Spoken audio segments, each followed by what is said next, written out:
Assalamualaikum warahmatullahi wabarakatuh. Alhamdulillahi rabbil alamin wa bihi nasta'in ala umuri dunya waddin wassalatu wassalamu ala sayyidina Muhammad asyrafil anbiya'i wal mursalin wa ala alihi wa sahbihi ajma'in. Subhanaka la ilma lana illa ma 'allamtana innaka antal alimul hakim. Wala hawla wala quwwata illa billahil aliyyil azim. Alhamdulillah, kita syukur pada Allah Subhanahu Wa Taala dapat kita menyambung kembali pengajian tafsir Al-Quranul Karim kita menerusi surah Taha. Masih lagi kita membincangkan tentang kisah Nabi Musa alaihissalam yang berhadapan dengan Firaun. Dan pada kuliah yang lepas, sebelum kita berhenti bercuti atau berehat, kita telah membincangkan bahawa Nabi Musa AS telah berjaya mengalahkan tukang-tukang sihir yang diarahkan oleh Firaun untuk mengalahkan Nabi Musa AS. Bahkan tukang-tukang sihir tersebut telah beriman. Mereka telah mengisytiharkan keimanan mereka kepada Allah Subhanahu Wa Taala dan kepada Nabi Musa AS, iaitu meyakini bahawa Nabi Musa AS adalah Rasul yang diutuskan oleh Allah Subhanahu Wa Taala. Jadi kemudiannya apa yang berlaku selepas itu tidak dinyatakan, tetapi apa yang pasti ialah Firaun setelah kejadian tersebut, setelah kejadian pada Yaumuz Zinah, hari perhiasan, hari di mana orang ramai ketika itu memakai pakaian yang cantik, berkumpul untuk menyaksikan perlawanan antara Nabi Musa AS dan juga tukang sihir. Lalu Nabi Musa AS menang. Selepas kejadian tersebut, tidak syak lagi bahawa Firaun terus menerus menzalimi Bani Israel. Kerana apa? Kerana dia telah dikalahkan oleh Nabi Musa AS. Cuma tak diceritakan secara terperinci dalam surah ini, mungkin dalam surah lain atau dalam sejarah, dalam sirah dan sebagainya. Jadi kemuncaknya ialah pada ayat ke-77 dan seterusnya. Ini kemuncaknya. Jadi insya-Allah kita baca ayat 77 sehingga 82 untuk kita melihat bagaimanakah peristiwa yang berlaku selepas itu. A'udzu billahi minasy syaithanir rajim. Bismillahirrahmanirrahim. Walaqad awhayna ila Musa an asri bi ibadi fadrib lahum tariqan fil bahri yabasan la takhafu darakan wa la takhsha. فأتبعهم فرعون بجنوده فغشيهم من اليم ما غشيهم وأضل فرعون قومه وما هدى يا بني إسرائيل قد أنجيناكم من عدوكم وواعدناكم جانب الطور الأيمن ونزلنا عليكم المن والسلوى كلوا من طيبات ما رزقناكم ولا تطغوا فيه فيحل عليكم غضبي ومن يحلل عليه غضبي فقد هوى وإني لغفار لمن تاب وآمن وعمل صالحا ثم اهتدى. Sadaqallahul azim. Walaqad auhayna, dan demi sesungguhnya kami telah mewahyukan ila Musa, kepada Musa alaihissalam, an asri bi ibadi, hendaklah engkau wahai Musa memperjalankan hamba-hambaku. Maksudnya membawa hamba-hambaku keluar daripada Mesir, pergi berjalan, maknanya pergi melepaskan diri daripada Firaun. Fadrib lahum, maka jadikanlah bagi mereka, buatkanlah bagi mereka. Jadi fadrib, daraba di sini, darb di sini maksudnya ja'al, maknanya jadikanlah.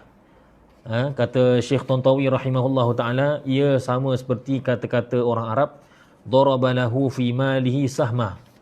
Dia telah menjadikan dalam hartanya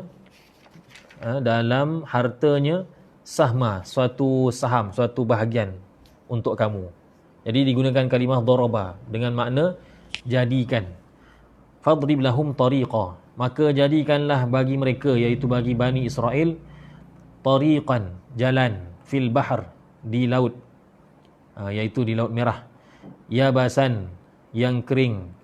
Maknanya jalan tu mestilah kering, bukannya berlecak-lecak ataupun masih ada lagi kesan air. Tak, mesti kering. La takhafu daraka wa la takhsha, yang mana kamu tidak takut daraka, ditangkap. Tidak takut diperolehi, ditangkap. Oleh siapa? Oleh Fir'aun lah. Wala takhsha, dan kamu juga tidak takut. Takut juga. Kenapa diulang la takhafu wala takhsha? Takhaf pun takut, takhsha pun takut. Jadi kata para ulama tafsir, la takhafu, takut yang pertama itu ialah takut daraka, takut kena tangkap. Manakala wala takhsha, kamu tidak takut. Takut yang kedua tu, takhsha itu, takut tenggelam. Jadi ketika Nabi Musa AS bawa Bani Israel melarikan diri daripada Fir'aun, ketika itu ada dua sahaja kemungkinan. Sama ada tenggelam ataupun kena tangkap. Kalau dia ke depan, maju ke depan, maka tenggelam sebab depan dia laut. Kalau dia ke belakang, ataupun dia tak bergerak ke depan, dia duduk sahaja, tetap sahaja di tempatnya, maka dia akan ditangkap. Jadi sebab tu ada dua, la takhafu daraka wa la takhsha ay gharaqa. Tidak takut ditangkap dan tidak takut tenggelam. Tidak takut tenggelam. Jadi ayat ini dan seterusnya, kata Imam Al-Alusi rahimahullahu taala, merupakan permulaan cerita tentang kesudahan kisah Fir'aun dan juga kaumnya. Kesudahan. Sebab apa saya kata Fir'aun? Sebab yang sudahnya ialah Fir'aun. Manakala Bani Israel dia ada sambungan lagi. Tapi Fir'aun inilah dia kesudahan dia. Jadi cerita Fir'aun inilah dia kesudahan dia. Ini dan juga ayat-ayat selepasnya lah yang kita baca tadi. Jadi setelah Nabi, kata Imam Al-Alusi rahimahullah ta'ala, selepas berlakunya peristiwa Yaumuz Zinah, yang mana baginda Musa AS telah membuktikan kebenarannya, Nabi Musa AS telah terus menyampaikan dakwah kepada kaumnya dalam tempoh yang lama sebenarnya. Jadi walaupun kisah ni dia selepas kisah Yaumuz Zinah yang kita baca pada kuliah yang lepas, nampak macam sebelah-sebelah kan, tapi sebenarnya jarak masa tu jauh, kata Imam Al-Alusi. Cuma ialah dalam Quran tak semua benda nak cerita kan, hanya cerita episod-episod tertentu. Jadi peristiwa di antara tempoh di antara peristiwa yang Nabi Musa AS mengalahkan tukang sihir dengan peristiwa Nabi Musa AS bawa Bani Israel ini keluar daripada Mesir, ini sebenarnya kata Imam Al-Alusi tempohnya panjang. Jadi sepanjang tempoh itu apa yang berlaku, kata Imam Al-Alusi, Nabi Musa AS terus berdakwah. Jumpa secara individu, secara kumpulan, pergi jumpa orang-orang yang rapat, orang-orang yang jauh, pergi ke rumah, pergi ke jalanan, mengajak manusia untuk menyembah Allah Ta'ala, mentauhidkan Allah Subhanahu Wa Ta'ala. Maka kemuncaknya ialah bila Fir'aun dah tak tahan lagi. Bila ramai Bani Israel telah mengikut ajaran Nabi Musa AS, maka ketika itu Allah Subhanahu Wa Ta'ala perintahkan Nabi Musa AS untuk meninggalkan Mesir. Dan ini bukanlah satu keaiban. Jangan kita kata, oh ini makna kata pengecut lah ni, lari. Tak, dia sama macam Nabi kita SAW berhijrah. Sama. Kerana ia adalah perintah Allah, maka kita tak boleh kata ia lari daripada medan pertempuran, medan perjuangan. Tak. Itu tak dinamakan lari. Itu kerana Nabi SAW diperintahkan untuk berhijrah. Samalah dalam kes ini, masalah ini, dalam kisah ini, Nabi Musa AS diperintahkan walaqad auhayna ila Musa an asri biibadi, diperintahkan untuk bawa keluar Bani Israel. Ya. Dan kalimah walaqad itu kata Syekh Tantawi rahimahullahu taala, sebenarnya ia adalah wallahi, bermaksud demi Allah. Demi Allah, sesungguhnya kami telah wahyukan kepada Nabi Musa alaihissalam. Kemudian kalimah fadrib tadi sudah diterangkan, ya, bermaksud jadikanlah, bukan pukul. Belum pukul laut lagi, laut belum sampai lagi ni, baru nak keluar. Jadi fadrib di sini bukan pukul laut, belum lagi. Fadrib lahum maknanya jadikan bagi mereka jalan, maknanya hanya baru perintah saja, perintah untuk keluar, dan nanti bila kamu sampai di laut, kamu jadikan satu jalan, kamu jadikan jalan di lautan. Dan jalan di sini, tariqan di sini diungkapkan, difirmankan oleh Allah Subhanahu Wa Taala dalam bentuk mufrad, singular, tariqan. Kenapa Allah Taala tak kata turuq? Kenapa kata tariqan? Seolah-olah menunjukkan yang kita nampaklah setakat ilmu kita yang terhad ini, kita baca, kita kata satu jalan je, buat satu jalan je, satu lorong je di lautan. Sebenarnya tidak. Kata Syekh Tantawi rahimahullahu taala, yang dimaksudkan dengan tariqan di sini bukanlah yang dikehendaki daripada tariqan di sini bukanlah satu jalan, tetapi tariqan di sini membawa maksud jenis jalan. Jadi makna kata, bila kata jenis ni, ia meliputi semua jalan. Dan hakikat sebenarnya pada peristiwa tersebut, kata Syekh Tantawi rahimahullahu taala, jalan ataupun lorong yang terbelah itu sebenarnya ada 12 lorong. 12 lorong, bukan satu lorong. Jadi dinyatakan di sini tariqan bukan nak menetapkan bilangan, tetapi nak menyatakan jenis jalan. Jenis jalan. Bila kata tariqan, maka ia meliputi satu jalan pun ya, dua jalan pun ya, tiga jalan pun ya, 12 jalan pun ya. Jalan macam mana pun dipanggil tariqan. Apa jua jenis jalan dipanggil tariqan. Itu maksudnya. Dan 12 jalan itu ialah kerana apa? 12 lorong. Kata Syekh Tantawi rahimahullah ta'ala, kerana keturunan Bani Israel itu dia ada 12 suku. 12 suku. Dia ada 12 keturunan Bani Israel. Ya. Ada 12 keturunan Bani Israel. Jadi Allah Ta'ala tahu bahawa Bani Israel ni, dia sesama dia pun masih lagi ada, mana kata, engkau, atuk engkau lain, atuk aku lain, moyang kau lain, moyang aku lain. Walaupun sesama Bani Israel, tetapi ada 12 keturunan.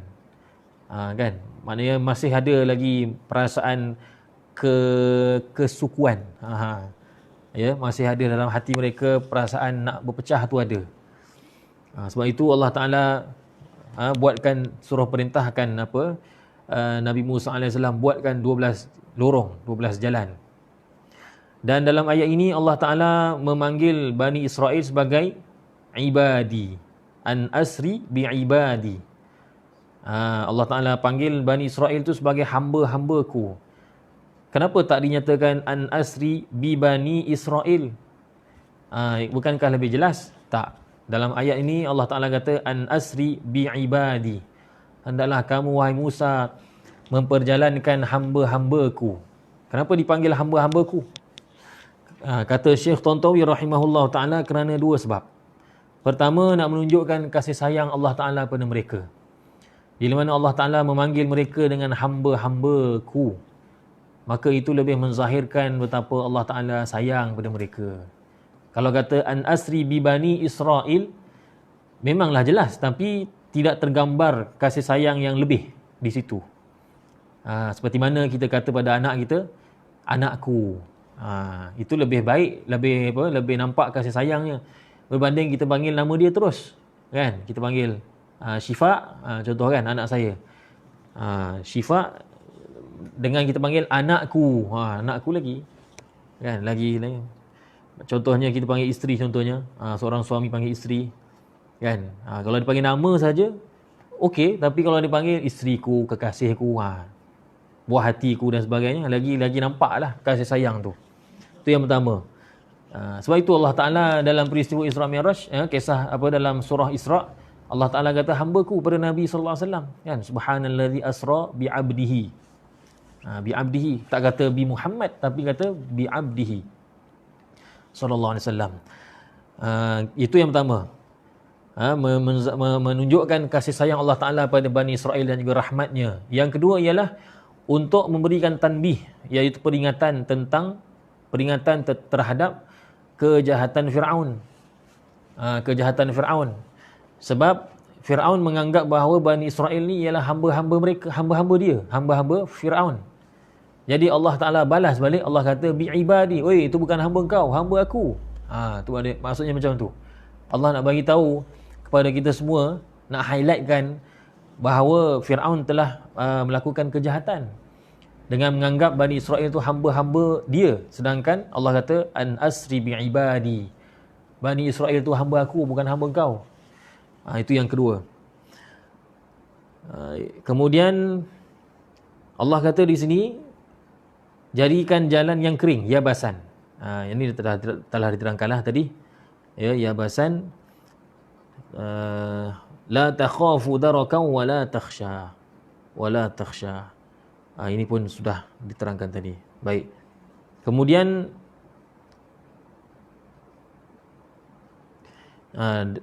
dalam apa ni, kata Ibnu Juraij, ya, ini dalam tafsir Qurtubi disebutkan bahawa ketika apabila Bani Israel berada dalam suasana yang getir tersebut, ya, di hadapan mereka laut dan di belakang mereka Fir'aun sedang membawa tentera-tenteranya dengan menaiki kuda nak kejar mereka. Jadi sahabat-sahabat Nabi Musa AS mengatakan, itu dia Fir'aun, dia telah jumpa kita, dan di depan kita ni ada laut, maka habislah kita akan tenggelam. Maka kerana itu Allah Ta'ala turunkan ayat la takhafu darakan wa la takhsha. Itu disebutkan dalam tafsir, ya, supaya Nabi Musa AS tidak takut ditangkap oleh Fir'aun dan tidak khawatir tenggelam. Tidak khawatir tenggelam. Baik. Kemudian firman Allah Subhanahu Wa Taala lagi, fa'atba'ahum fir'aunu bijunudihi faghashiyahum minal ghammi ma ghashiyahum. Maka Fir'aun pun mengejar mereka, mendapatkan mereka. Fa'atba'ahum fir'aun. Fir'aun pun mengejar mereka bijunudihi, bersama-sama dengan tentera-tenteranya, tentera-tentera Fir'aun. Berapa ramai tentera-tenteranya itu? Disebutkan dalam tafsir tafsir Ad-Durrul Mansur, Imam As-Suyuti. Imam Suyuti ni ada banyak tafsir. Ada tafsir Jalalain, ada tafsir banyaklah. Tafsir saya ada 5 tafsir.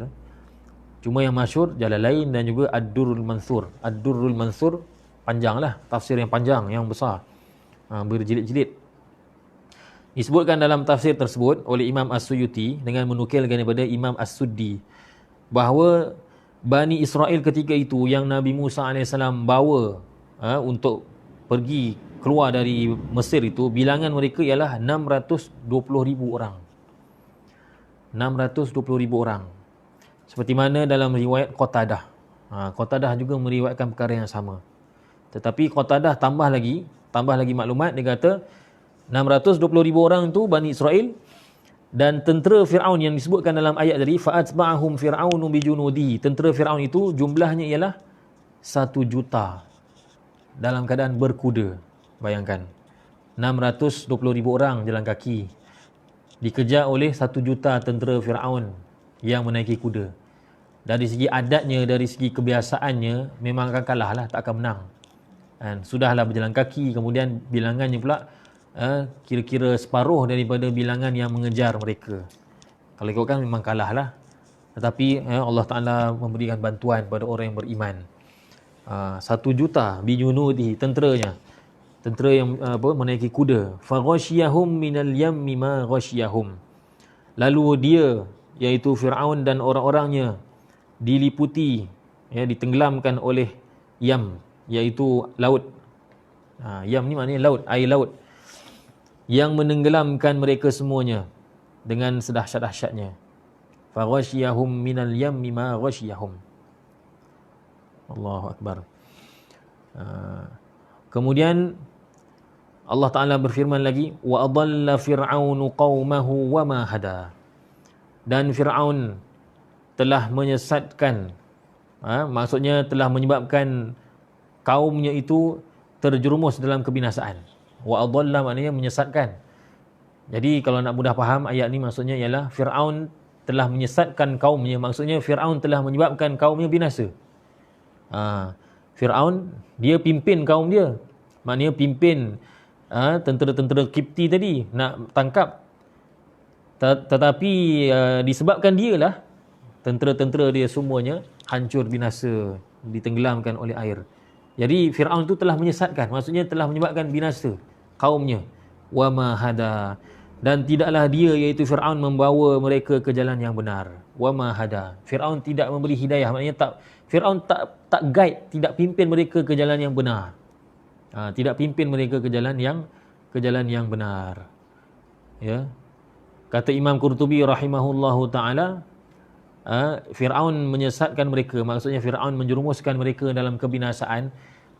Kerana apa? Kerana dia pada awalnya menyangka bahawa Nabi Musa AS dan juga kaumnya itu akan terperangkap. Sebab depan dia adalah laut, tapi akhirnya bukan Nabi Musa AS dan Bani Israel yang terperangkap, sebaliknya dia yang terperangkap. Sebab tu dipanggil wa adalla fir'aunu qaumahu wa ma hada. Wa ma hada. Dalam surah yang lain, dalam surah Asy-Syu'ara, Allah Ta'ala ceritakan dengan lebih terperinci lagi. Falamma tara al-jam'an qala ashabu Musa inna lamudrakun. Apabila kelihatan dua kumpulan, kumpulan Nabi Musa dan juga kumpulan Fir'aun, berkata sahabat-sahabat Nabi Musa, inna lamudrakun, habislah kita, kena tangkaplah kita. Qala kalla inna ma'iya rabbi sayahdin.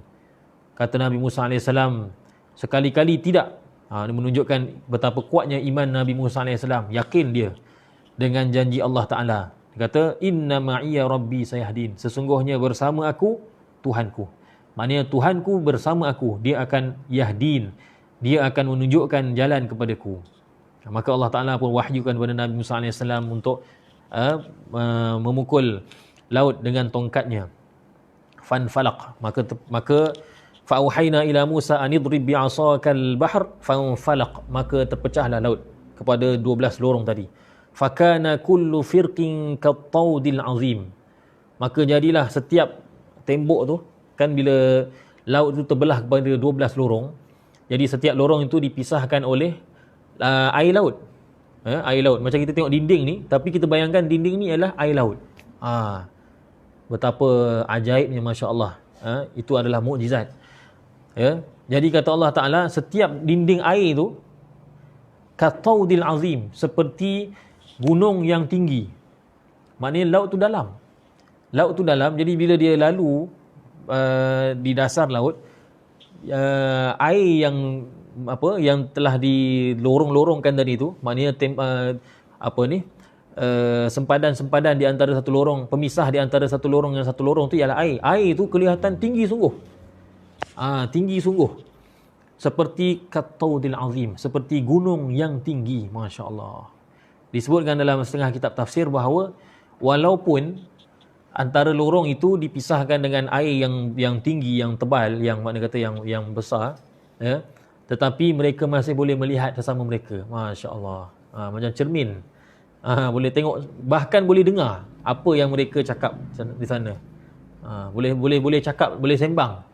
Kata, anak kau macam mana? Ikut sekali tak? Ikut, ada ni anak aku sekali. Macam tu lah, konon-kononnya kan. Macam mana sana? Okey ke? Jalan sana okey? Okey, tak ada masalah. Walaupun dipisahkan setiap lorong itu dengan air yang tinggi, setinggi gunung, tetapi kata para ulama tafsir, mereka boleh bersembang. Walaupun lorong-lorong yang berbeza, mereka dipisahkan dengan air, mereka boleh bersembang dan mereka boleh melihat. Ya. Seperti hanya dipisahkan dengan cermin saja. Cermin pun kadang-kadang tak boleh, suara tak boleh lepas, tak boleh tembus. Tapi ini Allah Ta'ala jadikan boleh. Ini satu kemuliaan lah buat mereka. Itu pun kerana apa? Kerana bersama mereka ialah Nabi Musa AS. Kemudian Allah Subhanahu wa taala berfirman, ya bani Israel, wahai bani Israel. Baru Allah Taala sebut bani Israel, tadi ibadi. Ya bani Israel, wahai bani Israel, qad anjainakum, sesungguhnya kami telah menyelamatkan kamu, melepaskan kamu, menyelamatkan kamu, min aduwikum, daripada musuh kamu. Siapa lagi kalau bukan Fir'aun? Wa wa'adnakum, dan kami telah janjikan kamu, janibat turil aiman, di sebelah kanan gunung Tursina itu. Janib, di sebelah at-turil aiman. At-tur, Tursina, al-aiman, kanan. Maknanya di sebelah kanan gunung Tursina. Belah kanan mana? Wallahu alam lah. Itu kena pergi sana lah. Tengok, saya pun tak pernah pergi walaupun duduk di Mesir. Sebab yalah, kita masa duduk Mesir dulu, konon-konon busy sangatlah belajar kan. Tapi tak pernah pergi pun benda ni. Wa nazzalna alaikumul manna wassalwa, dan kami telah menurunkan ke atas kamu al-manna wassalwa. Jadi dalam ayat ini Allah Ta'ala telah menceritakan pada kita semua bahawa Allah Ta'ala telah kurniakan pada mereka dua kurniaan. Pertama, Allah Ta'ala telah menetapkan satu pertemuan. Wa wa'adnakum, kami telah menjanjikan, maknanya membuat satu macam kita kalau appointment ni macam tak sesuai pula suatu masa temu janji, suatu masa untuk bertemu. Kami telah menetapkan satu masa untuk kamu datang ke sebelah kanan Bukit Tursina. Bukit Tursina di Mesir lah. Sekarang ni di Mesir lah. Dahulu dia nak kata Mesir pun tidak, sebab tu dulu pernah berlaku perang antara Israel dan Mesir kerana nak merebut wilayah Sinai, sebab dia dekat dengan Mesir dan dekat juga dengan Israel sebelah-sebelah. Tapi akhirnya sekarang ni dia masuk dalam negara Mesir lah. Ya, itu yang pertama. Dan itu sebenarnya satu peluang yang istimewa, sebab Allah Ta'ala nak berbicara dengan Nabi Musa AS dalam keadaan kaumnya iaitu Bani Israel ada di sisi Nabi Musa AS. Jadi Bani Israel boleh menyaksikan detik-detik yang sangat istimewa di mana Nabi Musa AS berbicara dengan Allah.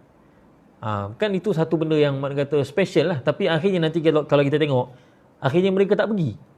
Sudah ditetapkan janji macam kita lah. Orang dah tetapkan masa kan. Datang jangan tak datang. Kami buat kambing golek 2 ekor, kambing kuzi 3 ekor, kambing masak kurma 8 ekor. Tengok-tengok tak datang. Yalah, saya pun kita pun tak mampulah nak datang semua kan, open house sebagainya. Tapi kalau tak ada hal, kita datang. Kan, macam Sabtu Ahad ni memang tak boleh lah. Saya lepas malam ni nak ke Johor Bahru, nak balik ke Rumah Mentua tak pergi lagi. Sibuk beraya belah saya. Sebab belah kampung saya ni lebih aktif lah dia punya raya dia. Pergi sana pergi sini. Belah kampung isteri ni dia santai sikit raya dia. Jadi isteri lebih suka beraya di tempat saya. Alhamdulillah lah, setengah orang bergebut nak balik sana balik sini, tak ada. Keluarga saya okey, raya je mesti belah saya. Minggu pertama mesti belah suami, sebab lebih meriah. Tapi tak apalah. Jadi bila dah ditetapkan janji, mereka tak datang. Itu yang pertama. Yang kedua ialah Allah Ta'ala berikan pada mereka manna wassalwa. Manna wassalwa. Jadi apa sebenarnya manna wassalwa ni? Ada dua pendapat.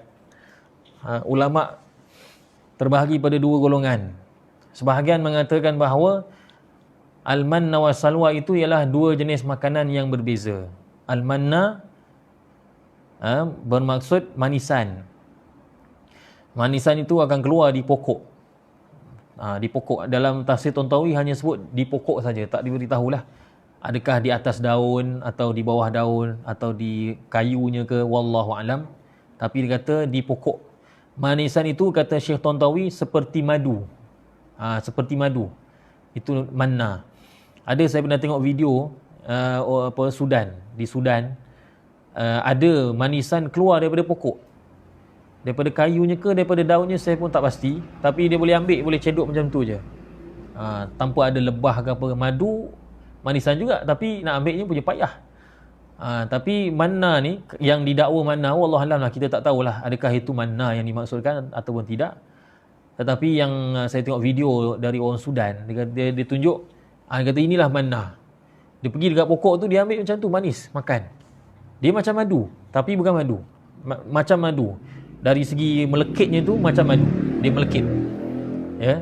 Dan kata Syekh Tantawi rahimahullahu taala, manisan itu dia akan keluar pada pokok di antara waktu subuh dan juga terbit matahari. Antara subuh dengan syuruk. Masa tu ambil. Masa tu ambil, ya. Yang kedua ialah salwa, iaitu burung, sejenis burung yang mana daging lazat. Daging lazat.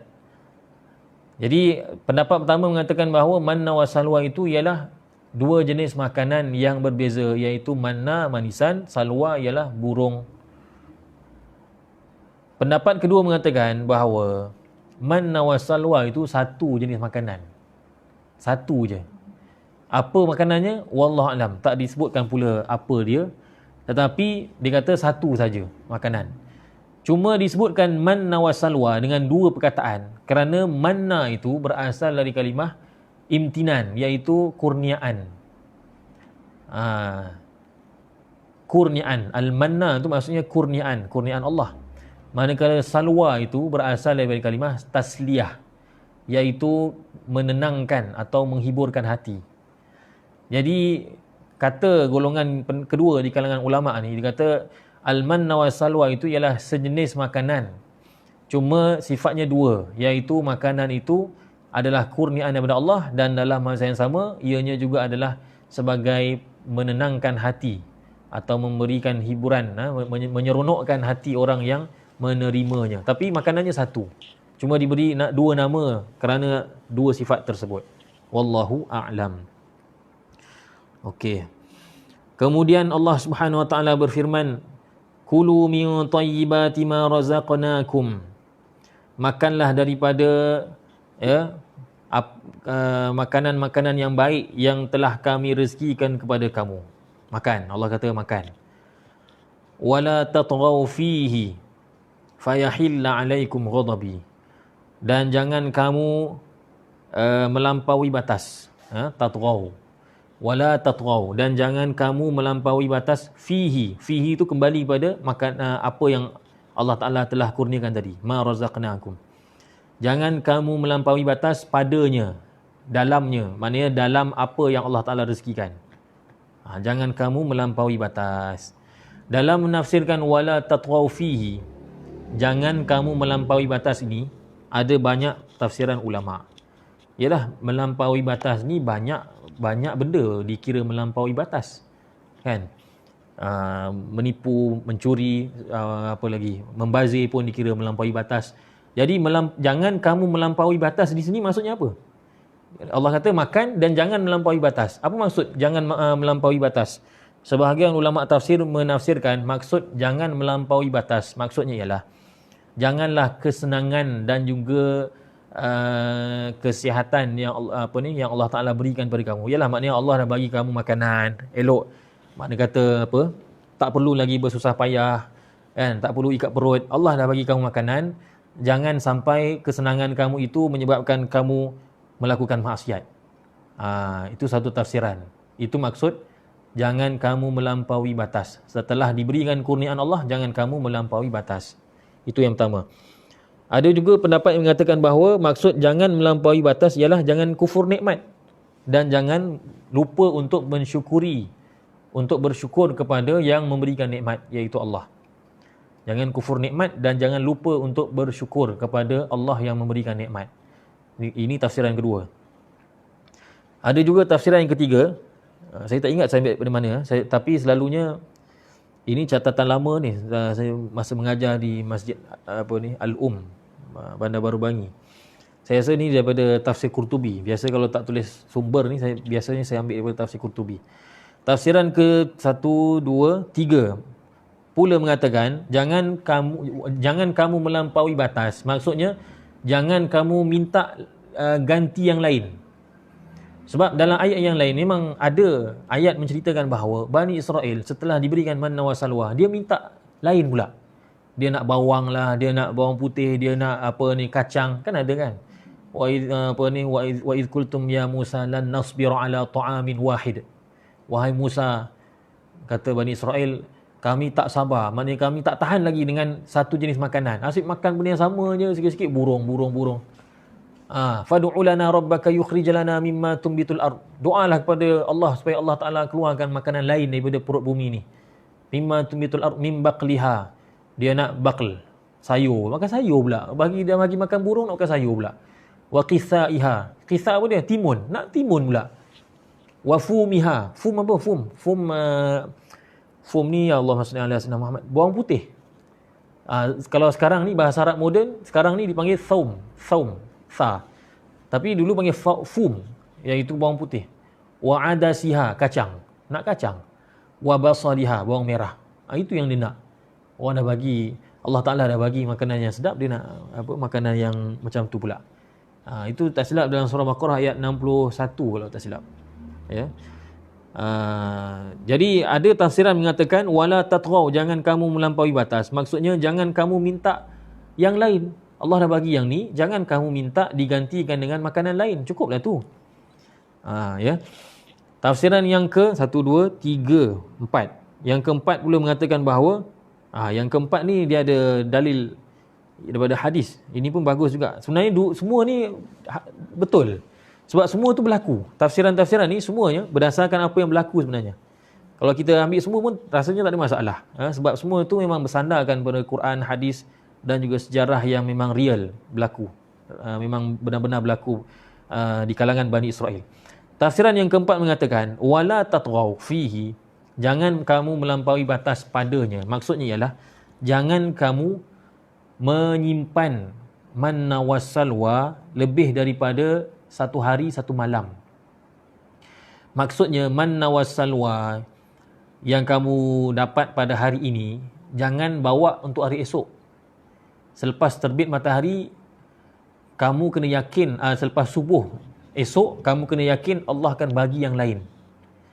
Allah akan bagi yang lain. Kamu tawakal saja pada Allah. Jangan kamu sibuk simpan makanan hari ini kerana tidak yakin dengan janji Allah esok.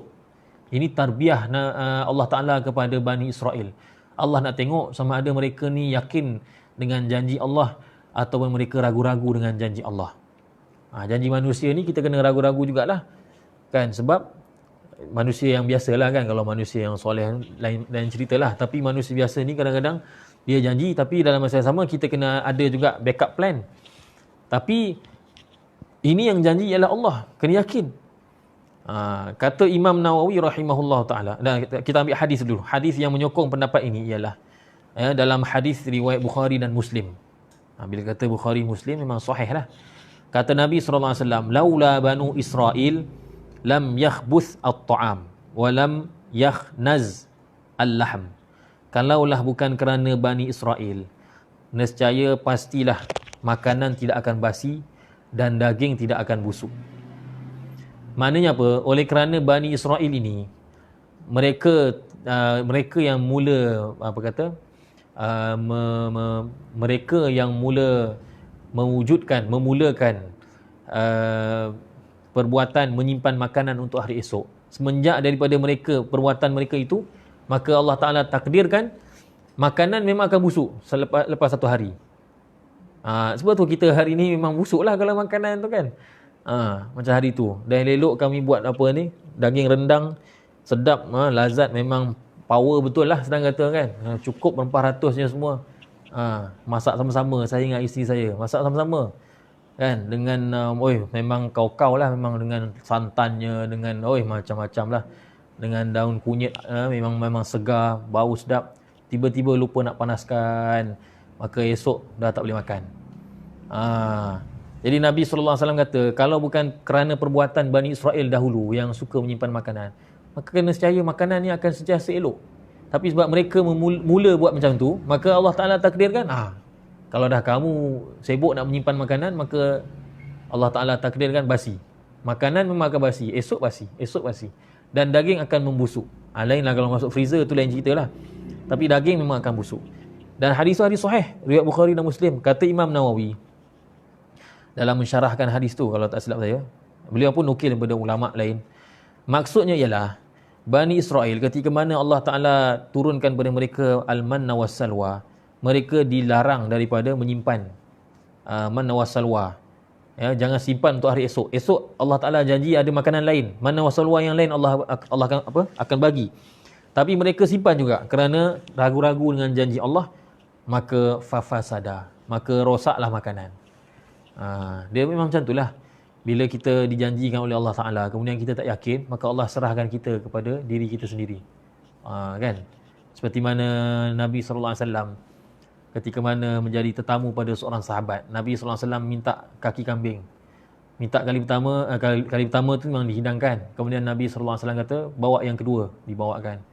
Maka bila diminta lagi, maka sahabat tadi kata, wahai Rasulullah, kambing ada berapa kaki? Mana kata nak bagi tahu dah habis dah. Kambing ada berapa? Kata Nabi sallallahu alaihi wasallam, kalau kamu ambil sahaja tanpa cakap, tanpa membantah, kamu pasti akan dapati ada lagi. Setiap kali aku minta, kamu buka periuk, ada kaki kambing. Jadi Allah Ta'ala bermuamalah dengan kita sesuai dengan tahap yakin kita. Kalau kita tak yakin pada Allah, maka Allah Ta'ala pun serahkan kita kepada makhluk. Kau tak yakin okeylah, aku serahkan kamu pada makhluk. Bila serahkan makhluk, memang daging akan membusuk. Memang itulah sifat makhluk. Dan makanan akan rosak. Tapi kalau kita yakin pada Allah, maka Allah Ta'ala akan bermuamalah dengan kita sesuai dengan apa yang kita yakin. Waktu Nabi SAW kata, kalau kamu ambil kaki kambing setiap kali aku memintanya, maknanya kata tak banyak cakap, tak ada petikai, kamu akan dapati setiap kali aku minta, dia akan ada. Tapi bila kamu cakap berapa kaki kambing, memang tak ada lah. Kamu dah serahkan urusan kamu kepada perkara yang zahir, maka terputuslah bantuan ghaib daripada kamu. Itu maksud dia. Wala tatghaw fihi, dan janganlah kamu melampaui batas padanya. Fayahilla alaikum ghadabi. Ya, nescaya, maknanya kalau kamu buat macam tu, nescaya kamu akan ditimpa ke atas kamu kemurkaanku. Ghadabi. Ya. Ghadabi. Kemudian ada lagi, wa may yahlil alaihi ghadabi faqad hawa, dan siapa yang ditimpa ke atasnya kemurkaanku, faqad hawa, maka binasalah dia. Wal iyad billah. Kemudian Allah Subhanahu wa taala berfirman, wa inni laghaffarul liman taba wa amana wa amila salihan thumma ihtada. Dan sesungguhnya aku adalah maha pengampun bagi orang yang bertaubat dan beriman dan beramal soleh, kemudian dia mendapat ataupun mengikuti petunjuk, mengikuti hidayah, petunjuk. Jadi ini janji Allah Ta'ala, keampunan diberikan kepada orang yang ada 4 sifat. Pertama, taubat. Kedua, beriman. Ketiga, beramal soleh. Yang keempat ialah ihtada, iaitu mengikut petunjuk, mengikut hidayah yang Allah Ta'ala telah berikan pada dia. Summah tada, iaitu mengikut petunjuk, berada di atas petunjuk. Ini pun ada banyak tafsiran. Bagaimana yang dikatakan mengikut petunjuk? Mengikut petunjuk tu maksudnya macam mana? Jadi ada beberapa tafsiran. Tafsiran pertama yang disebutkan oleh Imam Sufyan Ats-Tsauri dan juga Qatadah, bahawa maksud mengikut petunjuk atau berada di atas petunjuk, maksudnya ialah istiqamah dalam keadaan beriman sehingga mati. Mudah-mudahan kita termasuklah dalam golongan itu, amin. Istiqamah dalam keadaan beriman sampailah mati. Itu maksud thummah tada.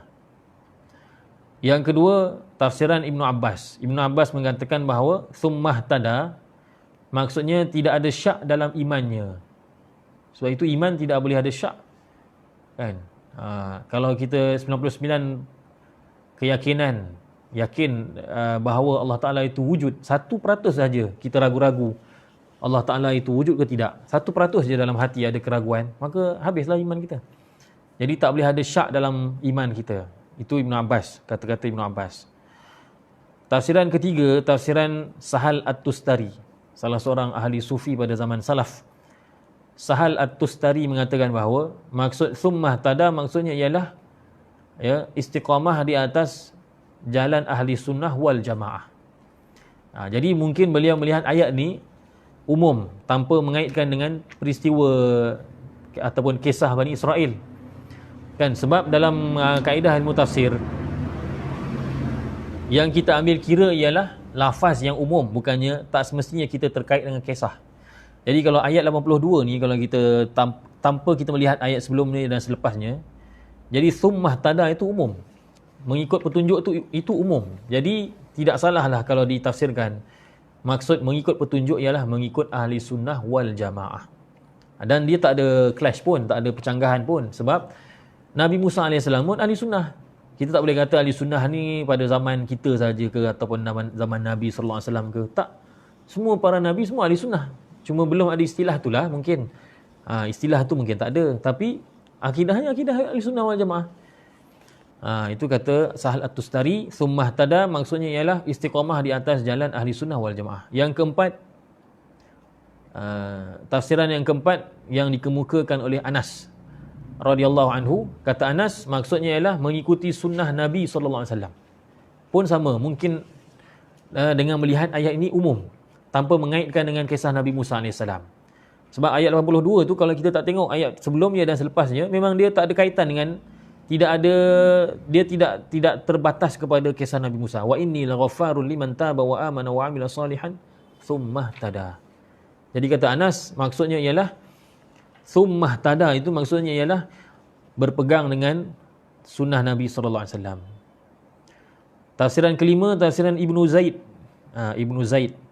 Ibnu Zaid mengatakan bahawa summah tada, mengikut petunjuk, maksudnya ialah mempelajari ilmu. Mempelajari ilmu supaya dia beramal dengan mengikut petunjuk. Betul lah. Summah tada tu maksudnya mengikut petunjuk. Macam mana nak ikut petunjuk? Kena belajar.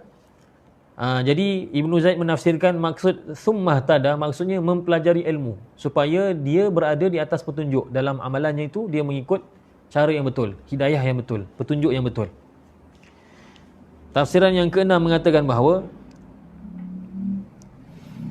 summah tada maksudnya ialah mengetahui bahawa adanya pahala dan adanya balasan. Adanya ganjaran dan adanya balasan. Ini tafsiran yang disebutkan oleh Asy-Sya'bi, Muqatil dan Al-Kalbi. Mereka mengatakan summah tada maksudnya mengetahui bahawasanya adanya balasan, iaitu bagi amalan kebaikan, ganjaran bagi amalan kebaikan, dan azab ataupun balasan bagi amalan keburukan. Ya. Selepas Imam Qurtubi menyebutkan tafsiran-tafsiran ini, beliau mengatakan bahawa tafsiran yang pertama adalah yang lebih baik. Sebaik-baik pendapat ialah yang pertama, kata beliau, iaitu tafsiran Ats-Tsauri dan Qatadah. Jadi summah tada kalau mengikut Al-Qurtubi, beliau lebih cenderung mengatakan maksudnya ialah istiqamah. Istiqamah di atas keimanan. Dan kata beliau, semua pendapat yang lain semua berada di bawahnya. Maksudnya, kalau orang tu istiqamah dalam keadaan iman, dia mesti akan ikut sunnah Nabi SAW, tidak ada syak dalam keimanannya, dia akan mengikuti ahli sunnah wal jamaah, dia akan mempelajari ilmu. Jadi semua tu, dia akan datang sendiri selepas orang tu istiqamah dengan iman. Itulah tafsiran yang dipilih oleh Imam Al-Qurtubi rahimahullahu ta'ala. Summah tada. Kemudian firman Allah Subhanahu wa taala, "Wa ma a'jalaka 'an qaumika ya Musa, qala hum ulai 'ala athari wa 'ajiltu ilaika rabbi litarda. Qala fa inna qad fatanna qaumaka min ba'dika wa adallahumus samiri." Kita ambil sampai situ dulu sebab ayat 86 tu panjang.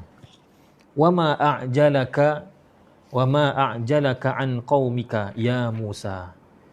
Wa ma a'jalaka, dan apakah yang menyebabkan engkau segera datang kemari, an qaumika, sebelum kaum kau, ya Musa, wahai Musa.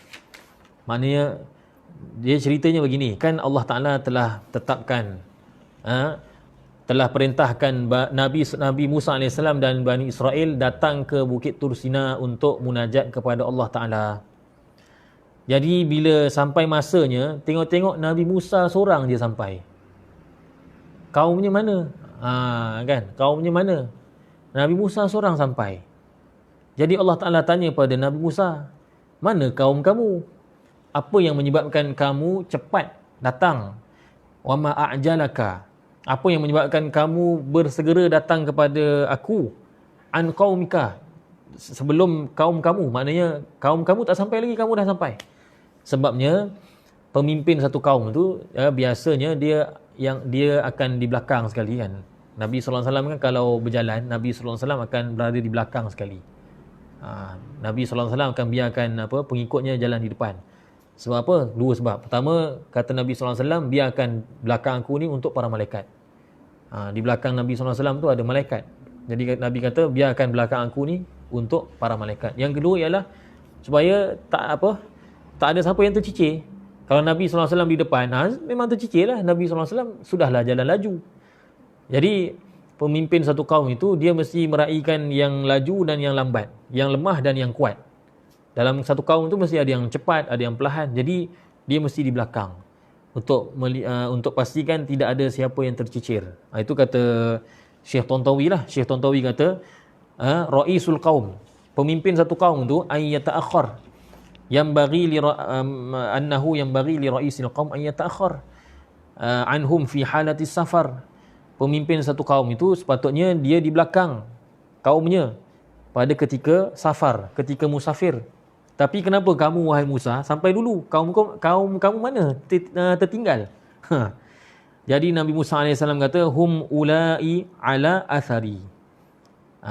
Maksudnya ialah mereka hampir dengan aku. Maksudnya mereka itu tak tertinggal, tidaklah jauh daripada aku. Sekejap lagi sampailah. Itu maksud dia. Wa ajiltu ilaika rabbi litarda. Dan aku bersegera kepada kamu wahai Tuhanku supaya kamu redha kepada aku. Jadi Nabi Musa AS bila ditanya, kenapa kamu datang cepat meninggalkan kaum kamu yang lain? Maka Nabi Musa AS jawab dengan dua jawapan. Pertama dia kata, kaumku bukanlah tertinggal jauh, mereka ni hanya makna kata dekat dengan aku, maksudnya sekejap lagi sampailah. Itu yang pertama. Yang kedua ialah aku datang cepat ni ialah kerana aku nak keredaanmu wahai Allah. Dalam satu riwayat yang diriwayatkan oleh Abdul Razak daripada Ma'mar daripada Qatadah, beliau menyebutkan bahawa Nabi Musa AS berasa rindu, kerana rindu yang keterlaluan kepada Allah Ta'ala, rindu untuk berbicara dengan Allah. Maka Nabi Musa AS jalan cepat dia jalan. Tertinggal kaum dia. Masa tertinggal itulah nanti kaumnya itu diuji oleh Allah dengan kewujudan Samiri. Itu cerita dia. Tapi nanti dulu, sabar, satu-satu. Tapi Nabi Musa AS punya dia rindu, dia cepat. Macam kita konvoi raya lah kan. Yang jenis tak sabar beraya tu, dia laju je. Tahu-tahu dah sampai kampung. Assalamualaikum. Mana lagi kawan-kawan kat mana? Apa ni? Yang lain semua lambat sampai. Kan? Padahal konvoi. Tapi yang tak sabar-sabar tu, dia tak ingat dah. Dia pecut cepat sampai. Jadi di sini timbul kemusykilan. Kan? Kemusykilan. Ini disebutkan oleh Az-Zamakhsyari dalam tafsir Al-Kasyaf. Kenapa Allah Ta'ala tanya satu je tapi dijawab dengan dua jawapan? Kan? Satu je tanya, ma'ajalaka, apa yang menyebabkan kamu cepat sampai, tertinggal kaum kamu? Lalu dijawab dengan dua jawapan. Dan jawapan pertama itu tidak kena. Nampak macam tak kena. Sebab bila ditanya kenapa kamu cepat, maka jawapannya ialah jawapan kedua lain betul. Kerana aku rindu kepada kamu wahai Allah, ataupun aku nak mendapatkan keredaanmu. Tapi jawapan pertama tu macam tak kena dengan soalan. Ada dua jawapan. Jawapan pertama tu macam tak kena. Maka Az-Zamakhsyari menjawab. Az-Zamakhsyari kata, sebenarnya pertanyaan, soalan tadi tu, soalan Allah Ta'ala tu, ma'ajalaka tadi tu, ma'ajalaka an qaumika ya Musa. Sebenarnya di dalam soalan tu ada dua benda sebenarnya. Pertama ialah Allah Ta'ala mengingkari cepatnya Nabi Musa AS sehingga kaumnya tertinggal. Itu yang pertama. Yang kedua ialah Allah Ta'ala tanya sebab. Jadi ada dua elemen dalam tu. Ada dua unsur. Pertama ialah Allah Ta'ala mengingkari, maknanya menolak perbuatan Nabi Musa AS mendahului kaumnya. Yang kedua ialah Allah Ta'ala tanya sebab. Jadi jawapan Nabi Musa AS yang pertama tu, dia kata, kaumku bukanlah tinggal jauh pun, hanya tertinggal dekat dengan aku saja. Jarak mereka hanya dekat saja dengan aku. Ini tanggapan Nabi Musa. Sebenarnya jauh, ya, tertinggal jauh. Kalau tidak, takkanlah mereka boleh sampai menyembah lembu, anak lembu ni kan, patung lembu. Nabi Musa menyangka kan Bani Israel dekat dengan dia, maknanya tak lama lagi akan sampai. Jadi itu jawapan terhadap yang pertama. Jadi bila Nabi Musa rasa Allah Ta'ala mungkin tak setuju dengan aku datang, maka dia kata kaumku bukannya jauh tertinggal daripada aku, hanya dekat saja. Itu yang pertama. Dan jawapan yang kedua itu adalah bagi persoalan yang kedua, iaitu sebab. Sebab itu, ya, tafsir yang dikemukakan oleh Az-Zamakhsyari dalam tafsir Al-Kasyaf. Dan juga bila Nabi Musa AS mengatakan bahawa, bila Nabi Musa AS kata bahawa aku wa'ajiltu ilaika rabbi litarda, aku bersegera kepada kamu wahai Tuhanku agar kamu meredai aku. Itu menunjukkan apa? Menunjukkan rindunya Nabi Musa AS kepada Allah Subhanahu wa taala. Kata para ulama, di antara gambaran rindu kepada Allah Taala juga ialah sebagaimana yang Sayyidatina Aisyah lakukan, iaitu ketika mana dia baring di atas tempat tidurnya, maka dia akan katakan kepada khadamnya, bawakan kepada aku mushaf Al-Quran. Maka dia pun baring dalam keadaan peluk Quran sehingga tertidur. Ya. Ini diriwayatkan oleh Sufyan daripada Ma'mar daripada Sayyidatina Aisyah. Tertidur. Cuma adalah perbahasan kan, boleh ke orang tidur apa semua pegang Quran. Itu tak apa, itu cerita lain. Mungkin khadamnya tu bila dah nampak dia punya tuannya tu puan tidur, dia pun angkatlah Quran tu kan. Dia ada perbahasan fiqh lah, tapi tak apalah, nak katanya bahawa begitulah kerinduan Sayyidatina Aisyah kepada kalamullah. Sampai nak tidur pun peluk Quran. Kemudian Allah Subhanahu wa taala berfirman, qala, dia berkata, iaitu Allah Taala berfirman, fa inna, dan maka sesungguhnya, qad fatanna, kami telah memfitnah. Fatanna tu asal daripada fitnah. Fitnah di sini maksudnya uji. Kami telah menguji qaumaka, kaum kamu, mim ba'dika, selepas kamu. Maknanya selepas kamu tinggalkan dia, kami telah uji kaum kamu. Wa adallahumus Samiri, dan mereka telah disesatkan oleh Samiri. Jadi fatanna di sini berasal daripada kalimah fitnah. Fitnah di sini maksudnya adalah uji, uji. Kata Syekh Tantawi rahimahullahu taala, kita jangan keliru dengan kalimah fitnah. Kalimah fitnah ni banyak berlaku salah faham. Orang salah faham makna fitnah. Jadi kalimah fitnah ataupun fatanna dan sebagainya dalam Quran, kata Syekh Tantawi, ada beberapa makna dalam Quran. Ada kalanya fitnah itu membawa maksud masuk neraka. Contohnya ayat yaumahum 'alan nari yuftanun, pada hari di mana mereka difitnah di dalam neraka. Maksudnya masuk neraka. Dimasukkan dalam neraka, bukan diuji lagi, memang masuk sungguh. Jadi makna pertama ialah masuk neraka. Itu kata Syekh Tantawi. Yang kedua ialah hujah. Hujah juga dikira fitnah juga membawa maksud hujah. Contohnya dalam ayat summa lam takum fitnatuhum illa an qalu wallahi rabbina ma kunna musyrikin. Kemudian tidaklah ada bagi mereka fitnah. Fitnah di sini maknanya hujah. Maknanya manusia pada hari kiamat mereka tidak ada hujah, melainkan mereka akan berkata, demi Allah, sebenarnya kami bukanlah orang musyrik. Sebenarnya mereka musyrik, tapi mereka tak ada hujah. Akhirnya mereka buat dakwaan palsu lah. Mereka kata, wallahi rabbina, demi Allah Tuhan kami, ma kunna musyrikin, kami dahulu di dunia bukan orang musyrik. Padahal mereka musyrik. Jadi fitnah di sini maknanya hujah. Yang ketiga ialah ujian. Ujian ni yang ayat ni. Contohnya innama amwalukum wa auladukum fitnah. Hanya sahaja harta benda kamu dan juga anak-anak kamu adalah fitnah. Maksudnya ujian. Harta kita dan anak-anak kita adalah ujian untuk diri kita. Jadi fitnah dalam Quran ada kalanya membawa maksud ujian, dan dalam ayat yang kita bincangkan ni, fitnah fatanna itu ialah uji, ya, menguji. Dan maksud yang keempat bagi fitnah ialah menyesat, sesat dan juga syirik. Sesat dan juga syirik. Contohnya dalam ayat Quran Allah Taala berfirman, waqatiluhum hatta la takuna fitnah. Dan perangilah mereka sehingga tidak berlaku fitnah. Maksudnya sehingga tidak berlaku syirik. Maknanya perangilah mereka, orang-orang kafir, sehingga tidak ada kesyirikan di atas muka bumi. Jadi fitnah membawa maksud syirik. Cuma dalam ayat di sini, fitnah membawa maksud ujian. Walaqad fatanna, dan demi sesungguhnya kami telah menguji, kami telah uji, ya, bukan Nabi Musa, kaum kamu, wahai Nabi Musa alaihissalam. Macam mana ujian tu? Allah Ta'ala kata Allah datangkan Samiri. Jadi Samiri telah menyesatkan mereka. Samiri telah buat patung berupa anak lembu, berupa lembu jantan, yang mana mengeluarkan suara. Patung tapi ada suara. Macam mana tak tergugat iman mereka?